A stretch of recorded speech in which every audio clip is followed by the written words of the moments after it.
Bom dia, boa tarde, boa noite para todos aqueles que estão nos acompanhando agora, essa live ao vivo, e para todos aqueles que vão nos acompanhar amanhã, depois de amanhã, ou daqui a 3.000 anos, né? Lá no ano de 5021, aqueles que vão ouvir essa live aqui, porque isso está gravado, não é verdade?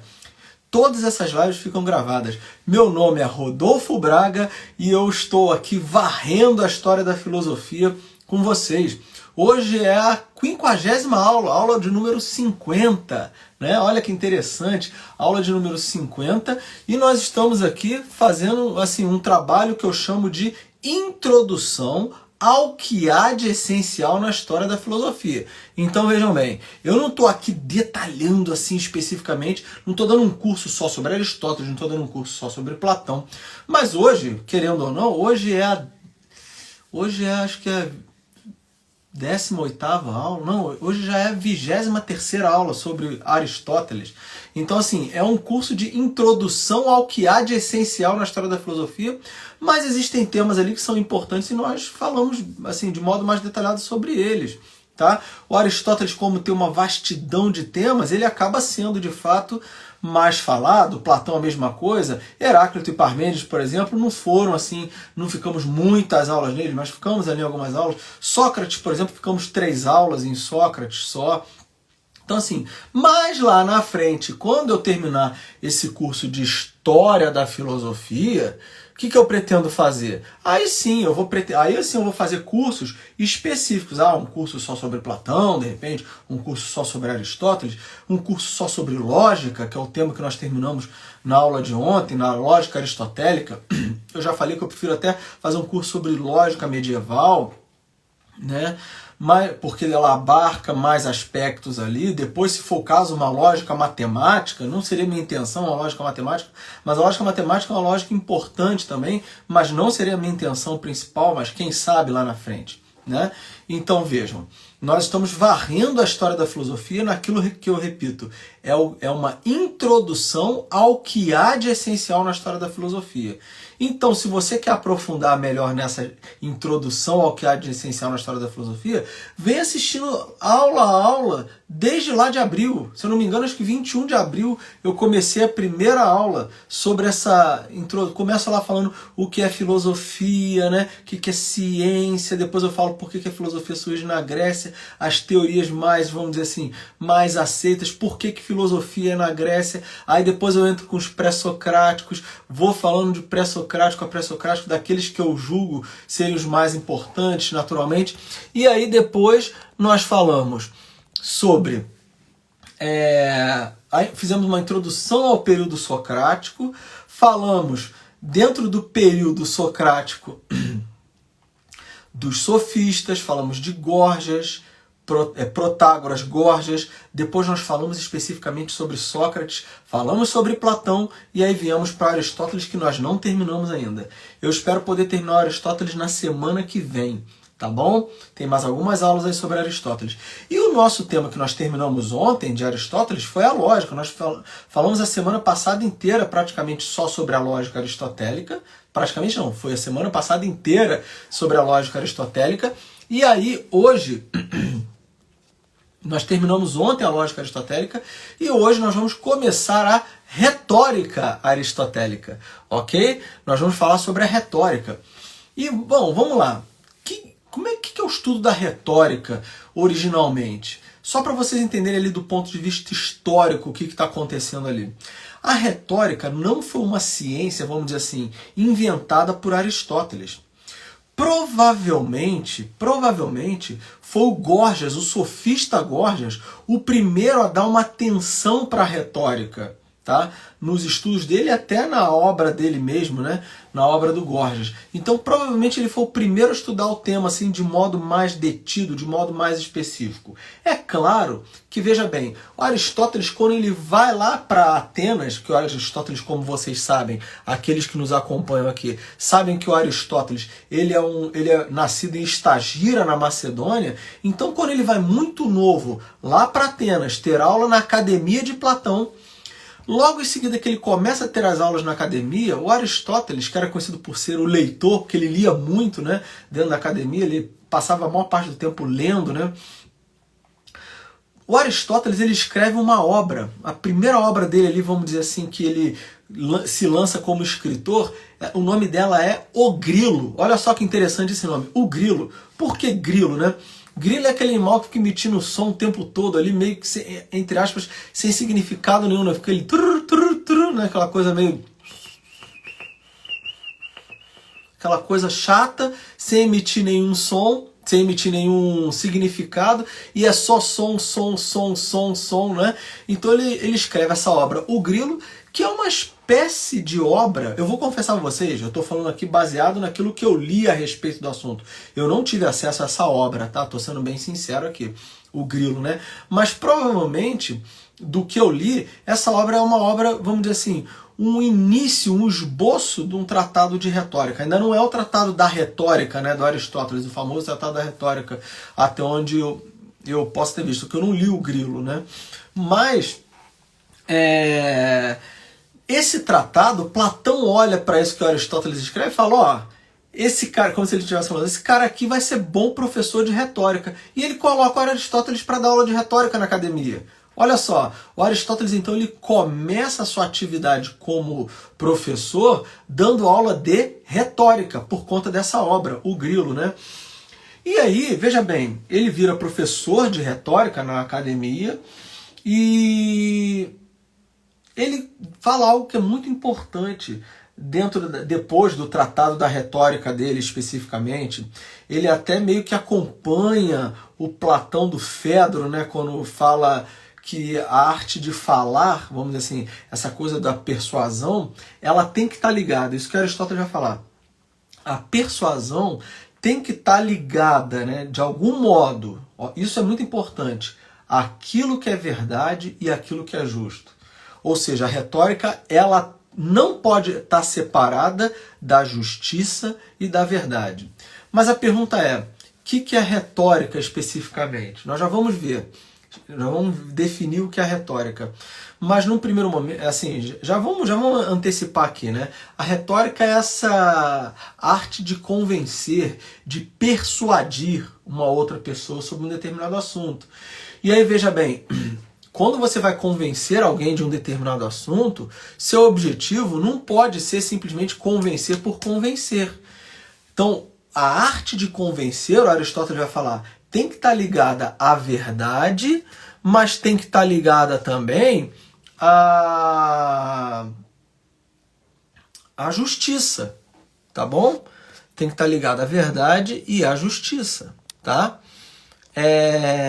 E aí, vejam, você para para pensar o seguinte, se ela tem que estar baseada na verdade, na justiça, o retórico, ou seja, aquele sujeito que tem o objetivo de convencer alguém, né? O retórico, ele tem que pensar o seguinte, olha, se eu tenho que falar baseado na verdade e na justiça, eu tenho que estar, vamos dizer assim, a retórica, né, a arte de convencer não pode estar separada da verdade e da justiça, então meus sentimentos e o sentimento da outra pessoa não podem estar num primeiro plano. Porque muitas vezes, quando nós temos o objetivo de convencer alguém, algumas pessoas, né, em geral, têm a tendência a colocar suas emoções, seus sentimentos, acima daquilo que a coisa é correta, aquilo do que é verdade, vamos dizer assim. Veja essas discussões hoje em dia sobre política, né? Algumas discussões sobre política hoje, você percebe bem que a outra pessoa que você está tentando convencê-la de algo, ela não está interessada na verdade do que você está falando. Ela está interessada nas emoções dela. Ela raciocina a partir de emoções. É isso que, vamos dizer assim, infelizmente é o pior. Porque o sujeito não está interessado no conteúdo segundo o qual você está querendo falar. Ela está interessada em simplesmente, vamos dizer assim, externalizar algo que já faz parte da emoção dela.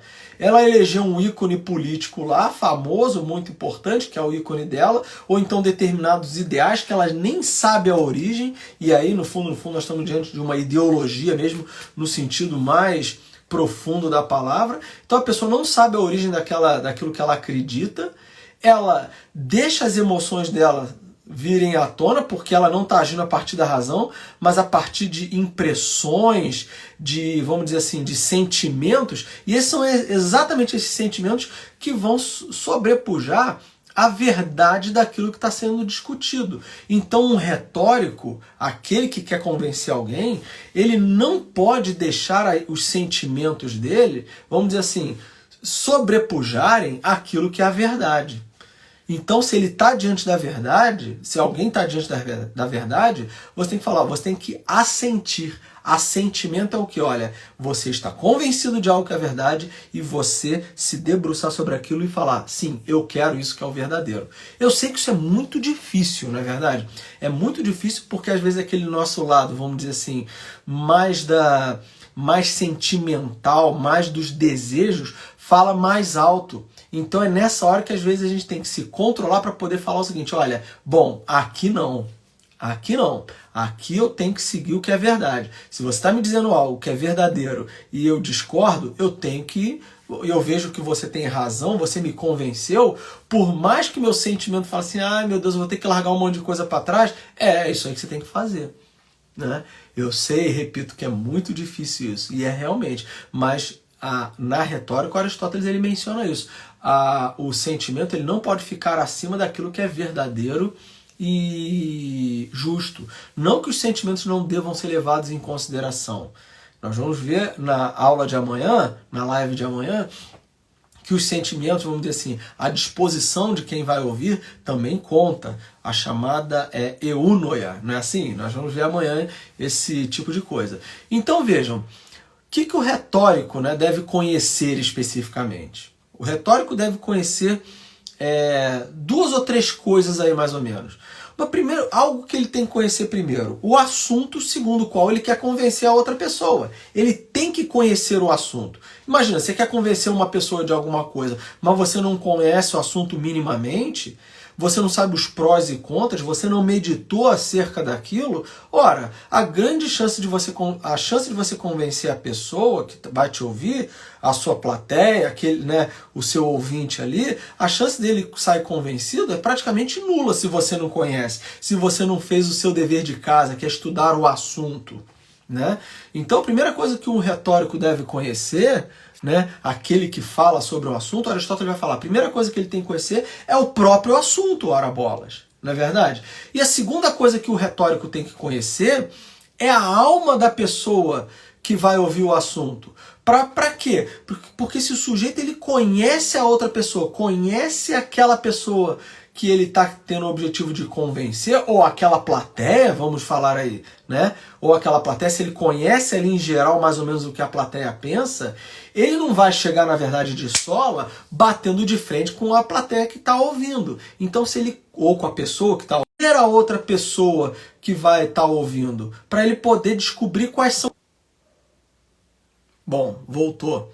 Tinha caído aqui a minha conexão. Eu estava usando 4G aqui, eu conectei o meu Wi-Fi para ver se funciona. Bom, então eu falava que o sujeito tem que conhecer a outra pessoa que vai ouvir. Então, olha só, o que o retórico tem que conhecer? Tem que conhecer um pouco da teoria do assunto que ele vai falar e tem que conhecer um pouco de moral. Por que moral aí? Moral, um pouco de psicologia, vamos dizer, um pouco de ética, de política.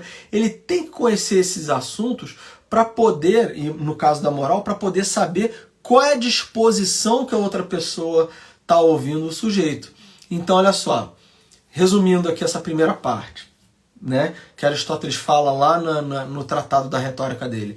Ele fala que a retórica, ela deve servir, no final das contas ele fala isso, que a retórica ela deve servir, deve ser serva, ou seja, serva no sentido de estar servindo o que está, vamos dizer assim, está banqueteando a verdade, a justiça e o bem. Então assim, o objetivo da retórica é o quê? É ajudar na busca da verdade, do convencimento da verdade, no convencimento do que é justiça e no convencimento do que é o bem. Tá? A retórica tem como esses objetivos. E aí a gente pergunta o seguinte, mas afinal de contas, né? Eu já até adiantei isso um pouco, mas afinal de contas, o que é a retórica? O que é a retórica? Bom, Primeiro de tudo, a retórica ela é uma área, vamos dizer assim, uma área da linguagem em geral que tem como objetivo o convencimento, a persuasão. Ou seja, eu tenho um conhecimento e quero persuadir uma outra pessoa, mover algo dentro dela, isso que é interessante, mover algo dentro dela para que ela possa concordar com aquilo que eu acabei de afirmar para ela. Então, a retórica ela tem como função a persuasão. Outra função da retórica é o quê? É descobrir quais são os meios, quais são os modos para que você exerça com maior proveito essa persuasão, tá? E veja, é você saber quais são os modos de persuadir, de convencer uma outra pessoa, seja qual assunto for. Porque se você está diante da verdade, você conhece a verdade, e lembra, a retórica não pode estar separada da verdade e da justiça, porque ela serve tanto à justiça quanto à verdade e até ao bem, como nós acabamos de ver. Bom, a retórica, então, ela tem que ser capaz de convencer sobre qualquer assunto, desde que seja verdadeiro, justo e bom, né? Convencer uma outra pessoa, mas ela vai tentar entender quais são os modos de melhor fazer isso, de melhor convencer a outra pessoa. Por isso que Aristóteles vai ter uma frase na retórica, no tratado da retórica dele, ele tem uma obra chamada Retórica. Lá no Tratado da Retórica, Aristóteles vai falar que a retórica, ela é o quê? Ela é a faculdade de descobrir em todo assunto, ou seja, qualquer assunto, o que é capaz de persuadir. Ou seja, é você descobrir, dependendo do assunto, qual é o modo de você persuadir alguém sobre aquele assunto. Tá? Isso está lá no Tratado da Retórica. E aí, a questão que a gente se coloca aqui é a seguinte agora, vejam bem. Quais são as maneiras, então, de você convencer alguém sobre algo? Então vejam que o objetivo é você convencer alguém sobre algo. Tá entendendo? Tem uma outra pessoa, então o objetivo da retórica é convencer alguém sobre um determinado assunto, sobre qualquer assunto. Então como é que você vai fazer isso? Nós vamos falar hoje, amanhã, aí, depois de amanhã também, só sobre esses assuntos de retórica. Então, primeiro de tudo, o que você tem que pensar? Você tem que pensar que a retórica ela tem uma forma e tem um conteúdo. Ou seja, tem uma matéria ali que vai preencher essa forma. Tá? Então você tem uma forma e um conteúdo. A matéria. Qual seria a forma? Qual seria a forma da retórica? Antes aqui tem uma pergunta aqui que um amigo meu me fez, grande amigo Bukovitz. Muito obrigado pela pergunta. Deixa eu ver sua pergunta aqui. Meu amigo, desculpe se minha pergunta atrapalhar o assunto. Nunca vai atrapalhar, cara. Bom, deve ser dentro desse assunto aqui, provavelmente. Deixa eu ver. Não sei se é pertinente. E a retórica em Schopenhauer? Digo, sobre essa questão da retórica e justiça, bem e moral. Veja, André, o Schopenhauer, ele tem uma obra lá, né, que aqui no Brasil, até o Olavo de Carvalho, ele fez uma edição com introdução e notas, tá, sobre a obra. E para te falar a verdade, a introdução e as notas são muito mais interessantes do ponto de vista filosófico do que a própria obra do Schopenhauer, tá? Aqui, nessa versão ela foi lançada como Como Vencer um Debate Sem Precisar Ter Razão, tá? Essa obra é um tratado, na verdade é um tratado de retórica, mas no sentido de estudar as falácias, os argumentos que não são lógicos, né? Os argumentos inválidos do ponto de vista lógico. E nesse caso aqui, nós já vamos até comentar sobre isso aí. Hoje nós não vamos falar sobre o Schopenhauer aqui. Lá na frente, porque nós estamos no Aristóteles, então como eu estou varrendo a história da filosofia passo a passo, lá na frente, quando eu falar do Schopenhauer, pode ser que de repente eu fale sobre esse assunto. É claro que a questão do Schopenhauer principal do ponto de vista filosófico é a questão da vontade, não é nem a questão o mundo como vontade e representação, né? A obra dele, inclusive. Nós vamos comentar isso especificamente. Mas assim, o principal objetivo do Schopenhauer não é nem do ponto de vista retórico. Até porque, veja bem, quando nós estudamos as falácias, isso aqui é muito interessante você entender, porque eu estou falando, esse tempo todo eu estou vindo no Aristóteles ainda, nós estamos lá na filosofia antiga ainda. Então, essa parte dos argumentos falaciosos, preste atenção que depois eu posso até fazer uma interligação com a retórica aqui, já eu vou fazer na verdade. Mas a parte dos argumentos falaciosos, ele aparece no Aristóteles nas refutações sofísticas, que seria mais ou menos o final dos tópicos. Como eu falei isso aí na live de ontem, por um acaso, tá? Falei na live de ontem? Na live de ontem ou na live de anteontem? Acho que eu falei na live de anteontem, ou de ontem, enfim. Na aula de ontem ou de anteontem. Eu terminei... Acho que foi na live de ontem, exatamente. Eu terminei falando ali sobre as refutações sofísticas. Terminei não, foi quase o final. Falando das refutações sofísticas. O que significa isso? É uma parte da obra do Aristóteles, está depois dos tópicos. Nos tópicos o Aristóteles fala dos argumentos, né, do silogismo dialético, do silogismo erístico, e ele vai falar também dos paralogismos, como nós vimos ontem, nós vimos isso ontem.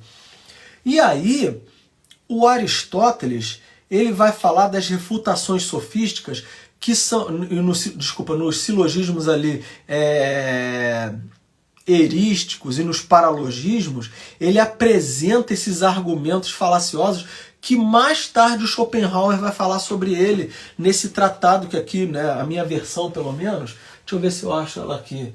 Ela tá em algum lugar aqui em cima. Depois eu até posso mostrar. Ela tá lá em cima mesmo. Nessa obra, o Schopenhauer, o Aristóteles considera esse assunto dentro do tratado de lógica e não da retórica. Apesar do que nós vamos ver aqui, existe uma analogia ao silogismo dialético, aquilo que Aristóteles chama de dialética, tá bom? Então não tá de todo errado não, tá bom? Então veja bem, isso que eu estou falando aqui então, como eu estava falando o seguinte, eu estava querendo colocar o seguinte, então, afinal de contas, quais são as maneiras de convencer? Para isso, o Aristóteles ele vai separar a lógica, como eu falava, em duas partes. Uma parte que é a forma e a outra a matéria, ou seja, o conteúdo que vai preencher essa forma. A forma é a organização. O conteúdo é aquilo que vai, vamos dizer assim, preencher essa organização. Como nós já vimos, inclusive, lá no silogismo científico, no silogismo dialético, por exemplo, né? Também. Agora, veja bem, afinal de contas, do ponto de vista formal, do ponto de vista da forma, o que a retórica ela é? A retórica ela é semelhante, ela tem uma analogia com a lógica, porque a lógica também ela tem um estudo da forma das coisas. Então, do ponto de vista formal, a retórica ela é muito semelhante, inclusive dentro da lógica, ao silogismo dialético, aquilo que Aristóteles chama de dialética. O que é a dialética que nós vimos aí em algumas aulas aí para trás? A dialética, o silogismo dialético, é um silogismo em cima do provável. Porque nós temos o silogismo em geral, né? A organização lógica, vocês têm premissa e conclusão, sei lá, todo homem é mortal, Sócrates é homem, Sócrates todo homem é mortal, Sócrates é homem, Sócrates é mortal. Ou seja, eu tenho duas premissas e uma conclusão. Ok? Bom, se você entende isso, isso é a forma. A forma é, se eu digo A igual a B, B igual a C, então A igual a C. Isso é a forma. Não interessa o conteúdo que está ali. Como eu posso falar, Deus é amor, Deus é amor, o amor é cego, Steve Wonder é cego, Steve Wonder é Deus. O raciocínio está correto, formalmente está correto. Ele não é verdadeiro por quê? Como eu já expliquei lá atrás, numa das aulas lá de trás. O conteúdo aí é distinto. Assistam as aulas lá de trás, da semana passada principalmente para cá, que vocês vão entender isso que eu estou querendo dizer aqui especificamente sobre a forma e o conteúdo. Agora, O silogismo científico, como nós vimos, ele vai estudar a verdade das proposições. Então, se eu tenho uma premissa verdadeira, outra premissa verdadeira, e essas premissas estão ligadas corretamente, formalmente, a conclusão necessariamente vai ser verdadeira. Então, se eu tenho premissa verdadeira, outra premissa verdadeira, e elas estão ligadas formalmente de modo correto, a conclusão necessariamente é verdadeira. Então, para uma conclusão ser verdadeira, as premissas têm que ser verdadeiras. E aí nós falamos também de um outro caso, nas últimas aulas aí. Nós falamos do caso de quando as premissas são prováveis. Olha só, de quando as premissas são prováveis. Então, quando eu tenho uma premissa provável, você não sabe se ela é verdadeira. Eu tenho outra premissa que é provável, você não sabe que ela é verdadeira. E a conclusão? A conclusão também ela é provável. Tá? E esse silogismo, ou seja, tem premissa, premissa e conclusão. É um silogismo. Mas não é um silogismo científico, porque o científico trata da verdade. Nesse caso aqui, eu tenho um silogismo dialético. Porque você tem premissas prováveis, ou seja, baseado em opiniões prováveis. É aquilo que, vamos dizer assim, você está conversando com uma pessoa, você fala, o que ela está falando é razoável aqui, então a conclusão dela é razoável. Nós falamos isso aí nas aulas anteriores, tá bom? E aí, vejam bem, então a retórica, em termos formais da sua organização, ela é semelhante a essa dialética. Ou seja, ela está lidando em cima daquilo que é mais provável, daquilo. Então, assim, você tem premissa, tem outra premissa e tem uma conclusão. Então, a retórica, em termos da forma da organização dela, ela é semelhante à dialética, em Aristóteles. Tá bom? E agora, bom, se do ponto de vista da forma, ou seja, da estrutura, ela é semelhante à lógica, no caso a dialética especificamente, e do ponto de vista do conteúdo, da matéria que vai ser preenchida ali. Bom, do ponto de vista do conteúdo, ela é parecida, vamos dizer assim, ela é muito parecida com a ética e com a política. Ou seja, ela tem uma analogia com a ética e a política. Por quê? É só você se perguntar. Onde você vê o conteúdo da retórica sendo usado?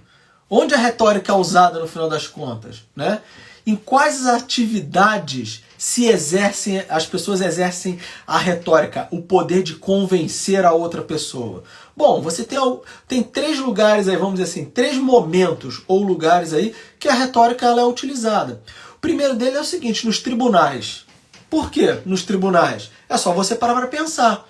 Num tribunal, você usa a arte de convencer para o quê? Para acusar alguém ou para defender-se de alguém.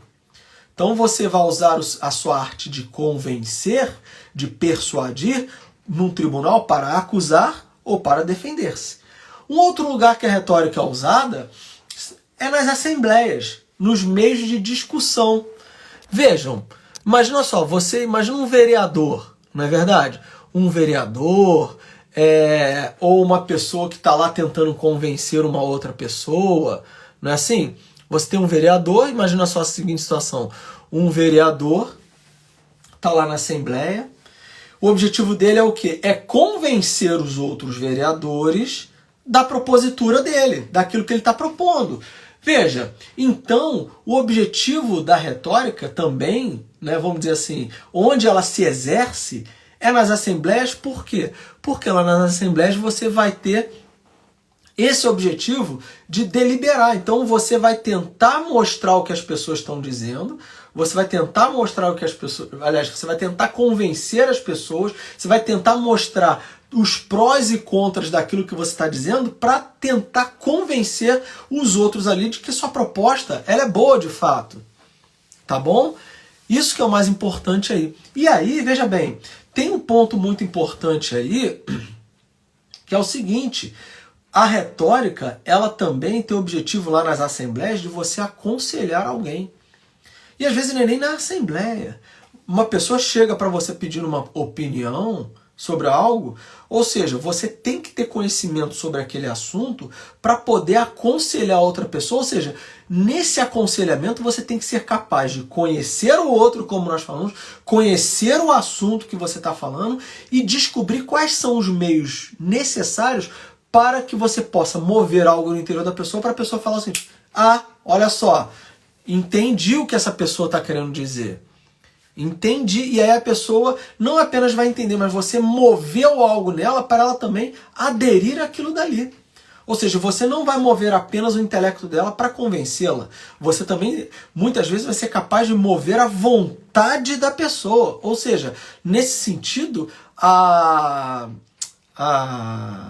retórica, ela age do ponto de vista moral também. Olha que interessante. Porque você está movendo a vontade da pessoa a fazer algo que você quer, vamos dizer assim.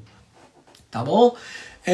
E num último momento aí, então assim, se a retórica pode ser usada nos tribunais para acusar ou defender, nas assembleias para você aconselhar, para deliberar, enfim, sobre um determinado assunto, a retórica ela também pode ser usada ou no momento de louvor, ou seja, de elogio, ou pode ser no momento que você está lamentando alguma coisa também. Então vejam, quando você vai fazer um discurso, ou seja, você quer convencer alguém de que, por exemplo, algo é bom, né? Ou seja, está fazendo um elogio a alguma atitude. Ou então você quer falar, pô, essa atitude aqui não foi boa não, isso aqui é mal, essa decisão aqui, vamos investir algo, vamos investir o dinheiro do Brasil num determinado setor. Você tem que ser capaz de convencer as pessoas de que aquilo dali é bom. Né? Ou então você vai falar que uma determinada ação de uma pessoa é boa. Ou então, ou seja, que aquela ação ela é virtuosa. Tá entendendo? Ou seja, aquela pessoa ela possui uma virtude. Né? Que nós já vimos lá o que é uma virtude na ética aristotélica. Tem uma aula só sobre a ética aristotélica, nós comentamos isso daí. Então vejam, nesse caso, quais são os lugares então? Nos tribunais, você pode usar nas assembleias e no momento de louvor e lamento. Né? Você fala, poxa, essa atitude aqui foi ruim, isso aqui é vício, isso aqui é uma atitude ruim, isso aqui não é bom, isso aqui é mal. Então, você tem que ser capaz de convencer a pessoa de que aquilo ali é mal, de que o oposto é bom, de que algo é virtuoso, de que outra coisa é vício, tá bom? Então, é isso daí. Então, é só você gravar. Com relação à forma, isso aqui pra gente encerrar nossa live de hoje. Com relação à forma, a retórica ela é semelhante à lógica, especificamente à dialética, com relação à estrutura dela. E com relação ao conteúdo, ora, a retórica ela é semelhante ao quê? Ela é semelhante à ética, ela é análoga, né? À ética e à política. Tá bom? Bom, e aí, para terminar, a gente pergunta o seguinte, mas afinal, o que eu tenho que saber para convencer uma outra pessoa de fato? O que eu tenho que saber para convencer o outro que está aqui diante de mim? Ou uma plateia? O que eu tenho que saber? Essa é a pergunta. Só que nós vamos respondê-la amanhã, na live de amanhã. Pessoal, muito obrigado a todos vocês que ficaram aqui. Olha só, visitem o nosso site www.academiaareté.com.br. Vocês que assistiram a live até agora aqui, depois, daqui a uns 15 minutos, quando eu acabar de preencher o textinho ali que eu coloco ali tudo direitinho para fechar a live, aperta um coraçãozinho lá para poder dar uma moral, para poder gerar engajamento, para poder, por exemplo, de repente não, pô, sacanagem, cara. Então assim, não acaba não, tá bom. Pô, mas dá um coraçãozinho lá só para ajudar, pô. Dá um coraçãozinho lá só para ajudar, para a gente poder divulgar o trabalho, se puder compartilhar com outras pessoas, avisar que o nosso clube de debate oratória está aberto, estão abertas as inscrições, tá bom? Muito obrigado, Matheus, muito obrigado, tá? Mas veja bem, valeu. Então não esqueçam disso daí não, aperta um coraçãozinho aí, visitem também o canal da Academia Areté lá no YouTube. Deixa aí a sua, porque esse vídeo aqui vai para o YouTube, amanhã eu coloco ele no YouTube. Faz lá sua inscrição no canal da Academia Areté, né? Todos esses vídeos da história da filosofia estão lá. Existem mais. Obrigado, Matheus. Aulas no Santo Inácio são boas. Obrigado, Jorge. Obrigado, Bukovic. Muito obrigado. Então, assim, visita lá o canal da Academia Areté, faz a sua inscrição no canal, aperta aí o sininho aí, deixa o seu like também, para que isso possa gerar engajamento e a gente divulgar o trabalho mais ainda. Essas aulas de História da Filosofia que eu estou fazendo aqui são gratuitas, são totalmente gratuitas. Tá bom? Então, assim, se você tiver alguma pessoa que está indo para a universidade, está entrando na filosofia, está entrando na universidade, boa noite, Pedro. Está entrando na universidade, faz esse curso aqui de História da Filosofia, que eu juro para vocês, você vai entrar na faculdade sabendo muito mais, se bobear, do que até seus professores. Eu te garanto que você vai chegar lá sabendo muita coisa de História da Filosofia e sabendo discutir no nível dos fundamentos que, infelizmente, as pessoas não discutem mais os fundamentos. Não discutem. Tá bom? E isso que eu estou fazendo aqui é para você poder chegar na faculdade, vamos dizer assim, extremamente preparado. Tá bom, pessoal? É isso então. Galera, muito obrigado. Muito obrigado. Tá na faculdade, né, Jorge? Então, você vai ver que se você fizer o nosso curso aqui, passo a passo, desde lá do início, você vai, sabe, ainda mais, se eu não me engano, você é da área da teologia, não é isso? Se você é da área da teologia, né, você vai saber muita coisa de fundamentação teológica ali que vai ser extremamente importante. E eu digo, isso não é só importante para teologia, isso é importante para psicologia, para o direito, tudo que eu estou fazendo aqui. É importante para física, para química, para biologia. Estão entendendo? Então, isso aqui que eu estou fazendo em termos de história da filosofia, pessoal, modéstia à parte, isso aqui atira em todas as direções. Você vai ver que você vai aumentar sua inteligência, estou falando sério, e vai estar muito mais apto a enfrentar uma faculdade vendo as coisas num nível de profundidade que as pessoas lá dentro da faculdade não vão ter em geral. Você pode escrever o que eu estou te falando aí, tá bom? E se você puder divulgar esse trabalho aqui, cara, galera, não custa nada, né? Aperta um aviãozinho aí, sei lá, divulga, compartilha, coloca aí, esse aqui é o trabalho do professor que eu gosto muito. Faz isso aí, não te custa nada, não te custa nada botar um coraçãozinho, botar um aviãozinho, sei lá, tá bom? Para poder compartilhar. Tá bom, pessoal? E se tiver pergunta, eu tô começando a abrir algumas caixas de perguntas aí para vocês responderem nos stories. Já coloquei algumas respostas agora à noite aí nos stories de pessoas que perguntaram algumas coisas. Teve até gente lá na live hoje aí que perguntou pelo que eu vi. Tá bom? Então, por favor, se vocês puderem fazer isso daí, não custa nada, Não custa nada dar um likezinho, compartilhar, avisar, tem um curso aqui. E veja lá no nosso site, tá? www.academiaareté.com.br, o nosso clube de debate oratória, as nossas turmas que estão abertas lá, onde eu ensino essas técnicas aqui de retórica aí, num nível muito mais profundo e de exercício, onde os alunos falam o tempo todo ali. Claro que algumas aulas ou outras ali tem teoria também, tá bom? É isso então, pessoal. Muito obrigado a todos e que tudo seja feito para a maior honra e glória de nosso Senhor Jesus Cristo. Tchau, tchau.